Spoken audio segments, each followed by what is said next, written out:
Assalamualaikum warahmatullahi wabarakatuh. Perkenalkan, nama saya Fatma Sufiana Ramadhani dengan nomor PIN 1703520056 yang dibimbing oleh Ibu Susan Febriantina selaku dosen pembimbing yang pertama, dan yang kedua ada Ibu Rizky Firdausi Rahmadania selaku dosen pembimbing yang kedua. Di sini saya akan menjelaskan mengenai analisis sistem surat masuk dan surat keluar pada divisi keprotokolan di Kementerian Pertanian.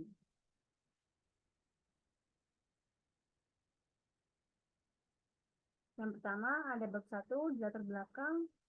Di era digitalisasi, divisi keprotokolan itu dituntut untuk selalu cepat dan tanggap dalam pembuatan maupun penerimaan surat.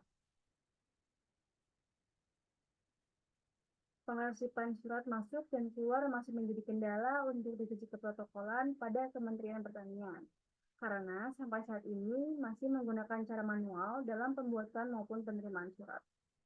Hal ini mengakibatkan surat masuk dan belum terarsipnya surat-surat tersebut pada periode 1 Agustus 2023 sampai 4 Oktober 2023. Dan tata kelola persuratan yang tidak terlaksana dengan benar mengakibatkan surat-surat yang masuk maupun yang keluar menjadi mudah hilang, serta dalam banyaknya penggunaan kertas baru yang tidak terorganize dapat memperbesar biaya administrasi kantoran dan penyimpanan arsip yang masih menggunakan sistem manual.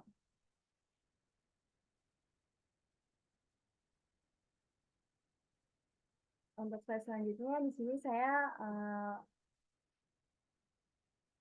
merumuskan masalah yang pertama seperti bagaimana pengelolaan sistem surat masuk dan surat keluar di keprotokolan Kementerian Pertanian. Dan yang kedua, bagaimana kendala dan tantangan surat masuk dan surat keluar di era digitalisasi ini. Dan tujuan penelitian saya yaitu untuk mengetahui pengelolaan sistem surat masuk dan surat keluar di divisi keprotokolan Kementerian Pertanian yang sesuai dengan era digitalisasi saat ini. Yang kedua, untuk mengetahui kendala dan tantangan sistem kearsipan di era digitalisasi ini. Di sini saya membuat riset yang dimana pertanyaan saya yaitu apakah masih terjadinya kendala dalam menangani alur surat masuk dan surat keluar. Di sini ada 14 jawaban yang menjawab iya. Karena untuk kendala menangani alur surat masuk yaitu pihak keprotokolan sudah mendapatkan informasi yang terlebih dahulu yang terupdate, serta surat fisiknya baru sampai di pihak protokoler itu 1 hari setelah informasi itu sudah didapatkan. Dan yang kedua, apakah sistem penyimpanan pada surat masuk dan surat keluar di keprotokolan Kementerian Pertanian sudah sangat efisien menggunakan Microsoft Excel? Yaitu jawabannya di sini tidak. Mengapa? Karena di sini tidak ada fisiknya atau tidak ada gambar. Jadi hanya menginput penomoran tujuan dari suratnya tanpa adanya di double save dan di scan. Dan manfaat penelitian saya pada sidang kali skripsi ini yaitu bagi instansi hasil penelitian ini diharapkan menjadi sebuah masukan dan pertimbangan teknis bagi divisi keprotokolan Kementerian Pertanian untuk bisa lebih efisien dalam mengelola dan menjalankan sistem kearsipan yang baik dan mudah sesuai dengan standar. Yang kedua, bagi peneliti, saya sendiri berharap dapat memberikan informasi yang baik dan menambah wawasan peneliti sendiri mengenai pengelolaan pembuatan surat maupun surat keluar yang semestinya. Yang ketiga, bagi pembaca, berharap akan menambah informasi pada jurusan administrasi perkantoran mengenai pengelolaan arsip, pengelolaan sistem surat masuk dan keluar dalam instansi Kementerian Pertanian. Lanjut ke bab 2.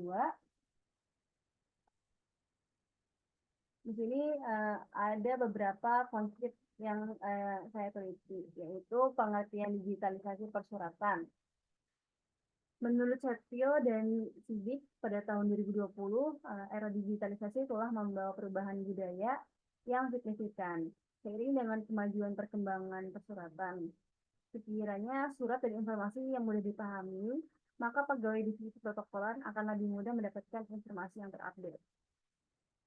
Dan untuk memajukan informasi dalam hal korespondensi dan peningkatan informasi, penting juga untuk memasukkan teknik digitalisasi korespondensi dalam asosiasi pemerintah. Ini menurut Setki dan Sidik tahun 2020. Untuk pengertian surat sendiri, surat adalah komunikasi tertulis yang berasal dari suatu instansi maupun organisasi tertentu. Menurut Purwanto, Joko, Sumiharti, dan Sihombing tahun 2018, yaitu surat adalah sarana komunikasi yang digunakan untuk menyampaikan informasi tertulis oleh suatu pihak kepada pihak lain yang berkaitan dengan kegiatan bisnis ataupun non-bisnis. Yang ketiga ada pengertian pengelolaan surat, yaitu pengelolaan adalah proses yang membantu merumuskan kebijakan dan tujuan organisasi atau proses yang memberikan pengawasan pada semua hal yang terlibat dalam pelaksanaan kebijaksanaan dan pencapaian tujuan. Yang keempat ada pengertian surat masuk. Surat masuk adalah surat yang diterima dari perorangan atau instansi atau perusahaan lain menurut Asriel pada tahun 2018.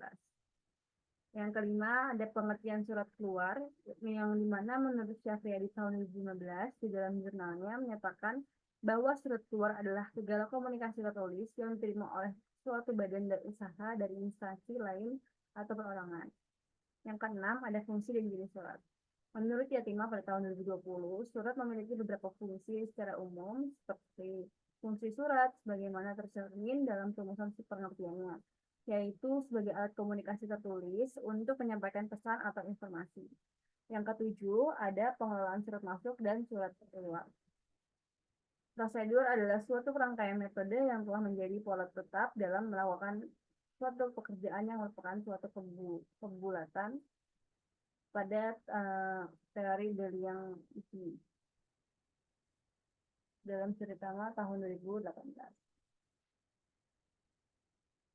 Dan untuk penelitian terdahulunya di sini saya ada dua dari Indonesia, yang satu dari Aprianto. Menurut Wahyu Krisna Aji pada penelitiannya ada prosedur penanganan surat masuk pada bagian darah usaha Biro Umum di Kementerian Lingkungan Hidup dan Kehutanan KLHK. Penelitian dari Ahmad Aprianto Ramadan dan Cica Cerindita tahun 2022 itu the Suratku application as electronic email innovation is in supporting governance and at the Control Agency Communication and Information Office. Nah, terakhir ada penelitian terdahulu dari Salma dan Mayanti, yaitu tinjauan prosedur surat masuk dan surat keluar secara elektronik di Departemen MK3L PT LAPI ITB. Masuk ke bab 3, di sini ada metodologi penelitian, yang dimana tempat penelitian saya yaitu di Kementerian Pertanian. Waktu penelitian selama 6 bulan, dari 1 September 2023 sampai 31 Januari 2024. Di sini saya menggunakan jenis penelitian kualitatif instruktif, yang dimana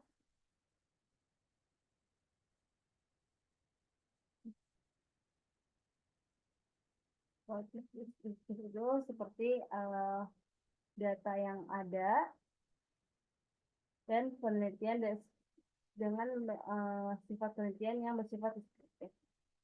Teknik pengumpulan data selama saya magang di Kementerian Pertanian yaitu dengan cara observasi, yaitu di selama magang. Yang kedua, saya akan melakukan wawancara setelah saya akan mengikuti menyelesaikan sidang sempro dan studi kepustakaan. Dan yang kedua ada teknik keabsahan data, yaitu uji keabsahan data pada penelitian ini menggunakan teknik triangulasi dan triangulasi data. Yang ketiga, sumber dan sampel penelitian. Data dalam penelitian ini diperoleh dari pegawai yang bekerja di divisi keprotokolan Kementerian Pertanian. Yang keempat, ada teknik analisis data, di mana penelitian ini menggunakan analisis data yaitu kualitatif dengan langkah-langkah, yaitu reduksi data, penyajian data, penarikan kesimpulan, dan pengambilan kesimpulan.